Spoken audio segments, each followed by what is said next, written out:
école modèle, la pépinière de Saint-Louis-du-Nord, qui va présenter nous l'arbre du bonheur d'Odette Roy-Fondre. Sur vos applaudissements, s'il vous plaît. Il n'y a pas l'autre mission de dire pour qui ça que nous devons gagner un livre comme ça. Qui ça qui a dedans dans ça? Prêtez attention.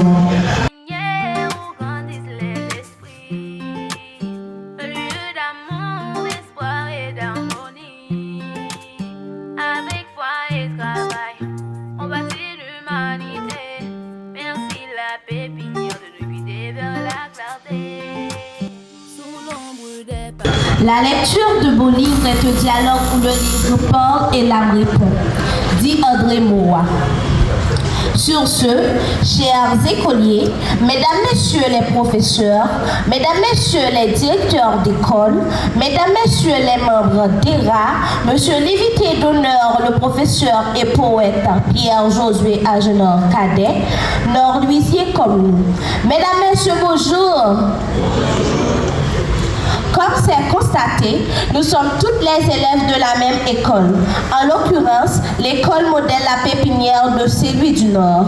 Moi qui parle, je suis Almonor Roudina, élève de LS1, accompagnée de Valérie Snaita, élève de l'école secondaire 4. Nous avions vraiment hâte de vous retrouver pour vous présenter notre travail à l'occasion de la 9e édition de la journée du livre organisée par ERA qui a pour thème lecture, rencontre et voie d'émancipation. Notre travail se porte sur la lecture du livre intitulé L'arbre du bonheur et ses racines, écrit par Edmond Bourg. Avant tout, qui est Edmond Bourg? Edmond Bourg, un personnage remarquable mais étonnamment impopulaire, titulaire d'une maîtrise en administration publique. Après un début de carrière dans l'enseignement, puis quelques années passées au ministère québécois de l'Éducation, il s'intéresse à l'entrepreneuriat. En 1987, il lance Entreprendre, un magazine qui s'adresse aux gens d'affaires. En 1997, Edmond Bourg fonde le cercle Entreprendre de Québec, destiné à promouvoir le goût de la réussite chez les jeunes. Il crée, pour les élèves de 4e et 5e secondaire, un concours oratoire Entreprendre qui a soutenu et encouragé les jeunes leaders pendant plus de 20 ans. Éditeur et conférencier recherché, Edmond est également consultant en entrepreneuriat. L'auteur a produit plusieurs œuvres comme Le choix de réussir, publié en 2006, Choosing to Succeed, publié en 2008, et Les secrets du champion vendeur, publié en 2009. Maintenant, parlons-nous de l'arbre du bonheur et ses racines.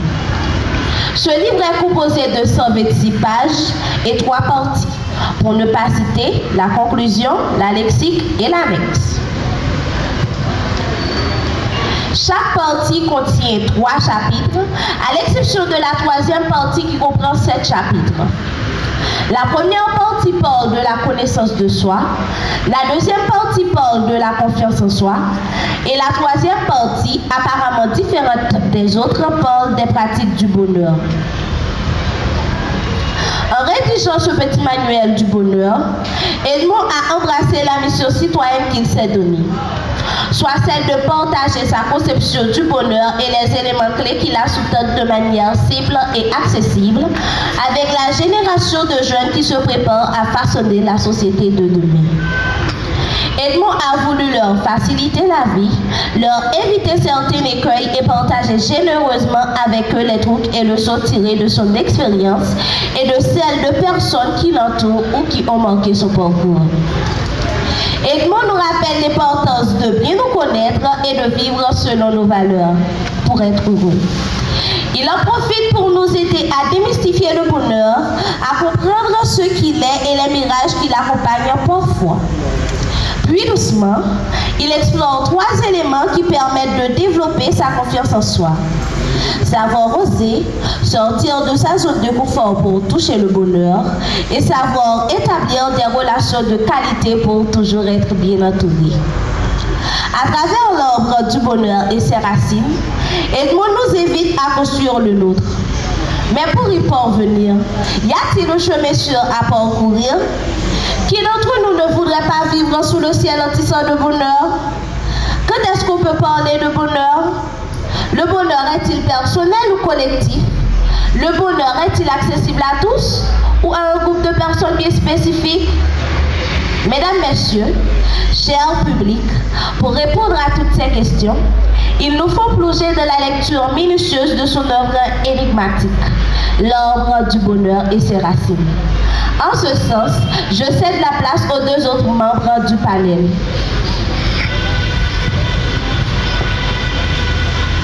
Dans la première partie, l'auteur nous parle de bien se connaître comme un élément fondamental nous permettant de découvrir le bonheur. En ce sens, Mahatma Gandhi nous dit: le plus grand voyageur n'est pas celui qui fait 10 fois le tour du monde, mais celui qui a fait une seule fois le tour de lui-même. Bien se connaître demeure le point de départ obligé pour donner vie à ses rêves. Bien se connaître recommande la réflexion, le temps d'arrêt pour faire des choix plus éclairés. Il faut bien se connaître. Le véritable lieu de naissance est celui où l'on a porté pour la première fois un coup d'œil intelligent sur soi-même, dit par Marguerite Yourcenar. En suivant les gens qui semblent avoir le bonheur facile, on fait comprendre ce qu'ils ont en commun. Ce n'est pas de la magie. Ces gens possèdent quelques qualités que l'auteur résumerait en quelques mots: authenticité, autonomie, créativité, générosité. Ce qui les différencie des autres, c'est la persévérance. En suivant les gens qui semblent avoir le bonheur facile, on fait comprendre ce qu'ils ont en commun. Ce n'est pas de la magie. Ces gens possèdent quelques qualités que je résumerai en quelques mots: autonomie, créativité. Dans le chapitre 8, l'auteur parle de vie selon ses valeurs. La vraie valeur d'un homme réside non dans ce qu'il a, mais dans ce qu'il est. Pour vivre en parfaite communion avec les autres, il faut encore connaître celles qui vous animent réellement. Connaître ces valeurs vous inspire et enrichit la connaissance de ce que vous êtes et de ce qui vous anime. Dans la deuxième partie, l'auteur nous fait comprendre ce qu'est le bonheur. Tous les hommes pensent que le bonheur se trouve au sommet de la montagne, alors qu'il réside de la façon de gravir.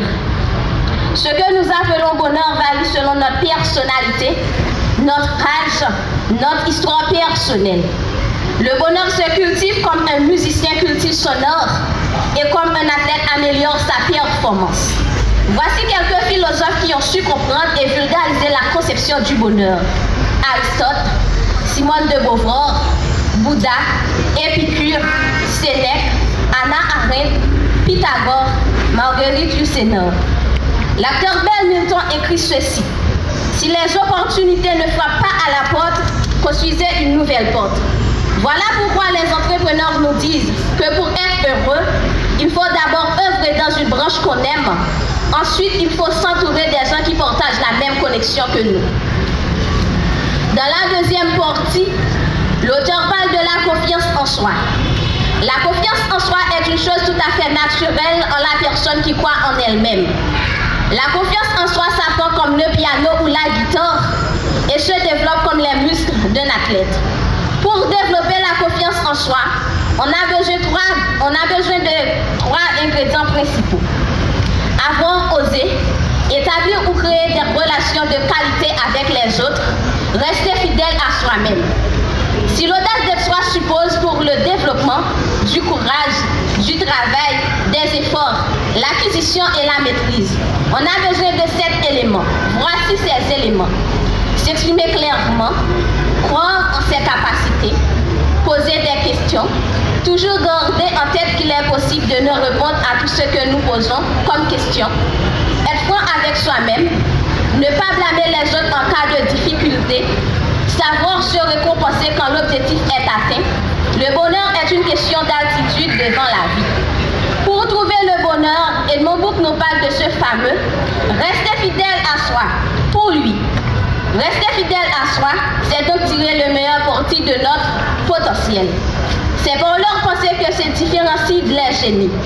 Le philosophe allemand Hannah Arendt a écrit: la pensée ne requiert pas seulement de l'intelligence et de la profondeur, mais par-dessous tout du courage.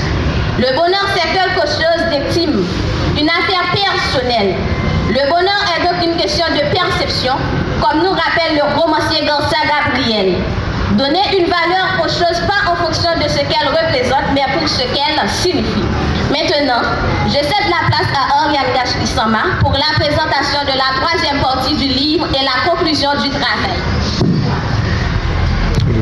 Le bonheur, c'est lorsque vos actes sont en accord avec vos paroles, dit Indira Gandhi. Sur ce, je vous invite à découvrir la troisième partie du livre où Edmond Book partage avec nous les différentes façons de cultiver le bonheur dans la vie quotidienne. Selon lui, le bonheur commence avec la satisfaction de nos principaux besoins, comme les besoins physiques, les besoins affectifs et d'autres. Il distingue deux formes de bonheur, le bonheur extérieur et le bonheur intérieur. À travers cette racine de son livre, il nous présente des attitudes et des actions importantes qui nous permettront de construire une vie plus équilibrée et plus heureuse. Première racine, être bien avec soi-même. Dans cette racine, l'auteur met l'accent sur l'acceptation de soi. Il nous encourage à nous accepter pleinement, à être bien avec notre environnement.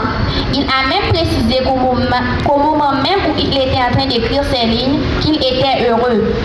Deuxième racine, aimer et être aimé. Au cours de la deuxième racine, l'auteur nous encourage à semer l'amour et le bonheur autour de nous, d'être bien avec soi-même, car ceux qui sont bien avec eux-mêmes sont généralement les mieux disposés à faire des vraies rencontres d'amour et d'amitié. Troisième racine, avoir des projets. Avoir des objectifs ou des rêves est essentiel. Selon Edmond, les nouveaux défis, les nouvelles expériences servent d'antidote à la routine et à l'ennui. Chaque nouvelle journée apporte son lot de rêves à concevoir et d'initiatives à entreprendre. La vie elle-même est un projet à peaufiner quotidiennement. Quatrième racine, s'entourer de gens que l'on apprécie. Cette racine fait réfléchir sur l'importance de nos relations quotidiennes. S'entourer de gens que l'on apprécie, c'est s'entourer des personnes avec qui nous avons développé des affinités. Et pour être apprécié, encore faut-il être appréciable. Voici quelques règles d'or que l'auteur partage avec nous pour construire de bonnes relations. Se présenter tel qu'on est, savoir écouter son interlocuteur et lui répondre avec respect et clarté. Cinquième racine, se sentir reconnu. Le bonheur vient aussi du sentiment d'être apprécié et valorisé. Les personnes qui en sont privées courront après toute leur vie. Nous avons d'abord besoin d'être reconnus par nos parents, aimés par eux, et nous avons aussi besoin d'être reconnus comme une personne distincte. Ne soyons pas économes de nos félicitations, car un compliment donne de la fierté. Sixième racine, maintenir un esprit sain dans un corps sain. La santé s'entretient comme toutes les choses qui nous entourent. Pour cela, il faut la bien chérir. Elle est essentielle à l'équilibre et permet de traverser plus sereinement toutes les étapes de la vie. Septième racine, semer la joie et accueillir celle des autres. Selon l'encyclopédie Denis Diderot, l'homme le plus heureux est celui qui fait le bonheur d'un plus grand nombre d'autres. Le bonheur grandit quand on partage la foi et la bienveillance avec les autres. Une personne heureuse est une personne qui est habitée par la sensation du bonheur. Pour conclure, le livre L'Art du bonheur et ses racines de Edmond Book nous montre que le bonheur se construit grâce à des valeurs importantes. Mesdames et messieurs, je vous invite donc à lire ce livre car il peut aider à chacun à comprendre comment trouver le bonheur, à développer une attitude plus positive, à avoir confiance en lui quand toutes les portes sont fermées et à agir en tant que citoyen responsable, travaillant à la création du plus grand idéal commun de son bonheur et celui de son entourage. Merci.